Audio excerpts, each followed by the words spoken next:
భార్య పిలిస్తే వెళ్తాము, కానీ ఏడ్చేది మొదటి స్థానం ఏం చేయాలి? దేవుడికి ఇవ్వాలి. ఈరోజు నువ్వు ఎటువైపు ప్రేమిస్తున్నావు? ధనం వైపు? నీ జీవితం ఎలాగుంది? మన జీవితం ఎలాగుంది ఒకసారి చూస్తున్నావు. నువ్వు నిజంగా దేవుడికి ప్రేమించినట్లయితే మొదటగా చెడుతనమును అసహించుకోవాలి. రెండోదిగా ఆ ఆజ్ఞలు పాటించాలి. అది ఎన్ని ఆజ్ఞలు అయితే రెండు ఆజ్ఞలు. మూడోదిగా ఆ ఆజ్ఞలు పాటించినట్లయితే నువ్వు నిజంగా దేవుడిని ప్రేమించినట్లయితే నా దేవుడు, నా తండ్రి దేవుడు కూడా నిన్ను ప్రేమిస్తాడు. 4 లక్షణం ఏంటంటే, మొదటి యోహాను 4:20-21 చదవండి. ఎవడైనను నేను దేవుని ప్రేమించుచున్నానని చెప్పి తన సహోదరుని ద్వేషించిన ఎడల అతడు అబద్ధకుడగును. చాలు. ఎవడట అబద్ధకుడట? చెప్పండి నాకు కావలసిన సేవకులారా, దేవుడి ఇష్టలారా చెప్పండి ఒకసారి. తర్వాత అందరూ ప్రేమిస్తున్నాను లాడ్ ఏం చేస్తున్నాడట? దేశిస్తున్నాడు. అలాంటి వారి దేవుడు ఇష్టపడతాడా? ఈరోజు నా బాబుకి నేను ప్రేమిస్తున్నాను అనుకున్నాను అనుకో, ఈరోజు వినయ్కి ప్రేమించాను అనుకో, సూర్య గారిని, గోపాల గారిని, జయరామ్ గారిని, ఇక్కడ ఉన్న అందరిని ప్రేమిస్తున్నానని చెప్తున్నాను. నేను హృదయం ఏంటుంది? నీ గురించి అబద్ధం మాటలు చెప్తున్నాను అనుకో. అలాంటి ప్రేమ దేవుడు నీలో ఉంటే నువ్వు నిజంగా నన్ను ప్రేమించట్లేదు అంటున్నాడు దేవుడు. హల్లెలూయా, హల్లెలూయా. దేవుడికి ఇష్టం లేని పని ఏంటంటే నువ్వు ప్రేమిస్తున్నావు లోనేట్ చేస్తున్నావు, దేవుడికి దేశిస్తున్నావు. అలాంటి వ్యక్తి ఎవరు ఉన్నారంటే ఎస్కిరెత్ యోధ. గుర్తుందా మీరు? దేవుడిని ప్రేమిస్తున్నానని ఏం చేశాడట? కౌగిలించుకొని ముద్దు పెట్టారట. ఈ రోజుల్లో మనం ప్రేమిస్తున్నా అమ్మాయి కొట్టుకొని ముద్దు పెడుతుందా అని తెలుసుకొని అమ్మాయి మనకి మోసం చేస్తుంది. కానీ దేవుడు తర్వాత తెలుస్తుంది అమ్మాయి మనకి మోసం చేసి వెళ్ళిపోయింది. కానీ దేవుడు అలాంటి దేవుడు కాదు. నువ్వు నిజంగా దేవుడికి కౌలించుకొని నువ్వు నిజాయితీగా దేవుడిని నువ్వు విరిగిన హృదయంతో ముద్దు పెట్టి ప్రేమిస్తే దేవుడు నిన్ను ఆశీర్వదిస్తాడు. నిజంగా నువ్వు ప్రేమిస్తాడు. ఇది ఎవరు నువ్వు ప్రేమిస్తావు. అక్కడ ఏముందంట? సహోదరుని ప్రేమిస్తున్నానని చెప్పి లోన వేస్తున్నాడు.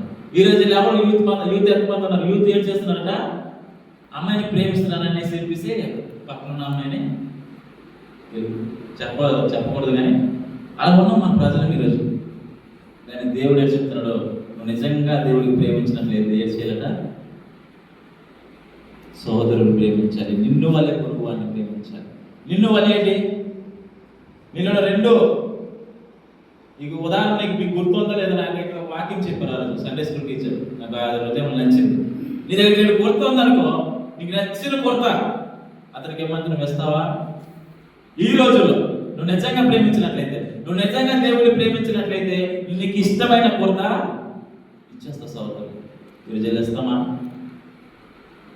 అలాగే ఇవ్వకపోతే నువ్వు నిజంగా దేవుడిని ప్రేమించట్లేదు. మనం నిజంగా దేవుని ప్రేమించట్లేదు. నీకు ఇష్టమైన ఫోన్ ఉందనుకో, నీ పొరుగు వారికి ఫోన్ లేదు శ్రీమానికి ఇచ్చేమంది ఇచ్చేస్తావా? దేవుడు ఎవ్వరడు కదా, సో నిన్ను వల్లే పొరుగు వారిని ప్రేమించమన్నాడు.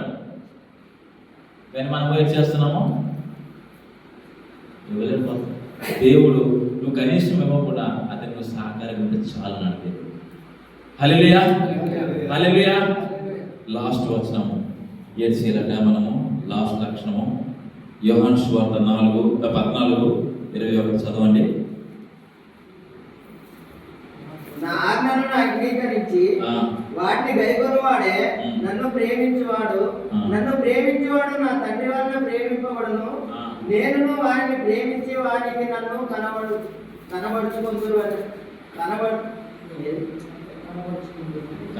కనబడుచుకొందునని చెప్పెను. హల్లెలూయా, హల్లెలూయా. మనం చివరి ఘట్టంలో వచ్చేసాము. తల పైకి ఎత్తాలి. ఏడు చేయాలట? దేవుని ప్రేమించాలంటే మొత్తము అంగీకరించాలంట. దేవుడు నీకు ఈ క్వాలిటీస్ ఉంటే నువ్వు నిజంగా నన్ను ప్రేమించలేదు. 5 చెప్పారు. మొదటికి ఏంటి చెప్పండి? అందరూ చెప్పండి. ఆజ్ఞ. మూడోది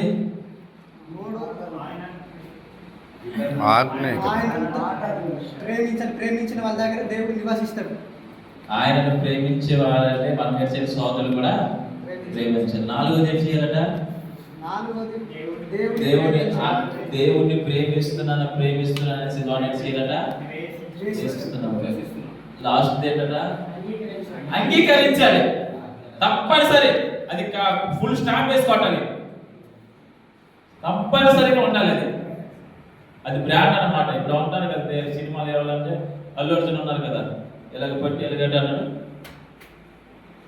అలాగంటారు కదా బ్రాండ్. నువ్వు నిజంగా ప్రేమించినట్లయితే దేవుడి పరలోక రాజ్యంలో నీకు ఏం చేస్తానట? ఒక స్థలం వస్తుంది. ఎక్కడ ఉండాలి? ప్రేమించాలట. భూమి మీద ఉన్నప్పుడు మనం ఏం చేయాలట? దేవుని ప్రేమించాలి. కాబట్టి సేవకులారా, ఈ లక్షణాలు మనలో ఉన్నాయేమో ఒకసారి జ్ఞాపకం చేసుకోండి. చెడుతనం నీలో ఉండిపోయిందేమో. నువ్వు కాబోయే సేవకులు వచ్చావేమో, దేవుడి ప్రణాళికని బట్టి మనం వచ్చినాము. కానీ ఈ సేవకులుగా మనం తరబిది పొందుతున్నాము. కానీ మనలో ఏంటుందంటే చెడుతనం ఉండిపోన్నాయేమో, కంట్లో చూపుల్లో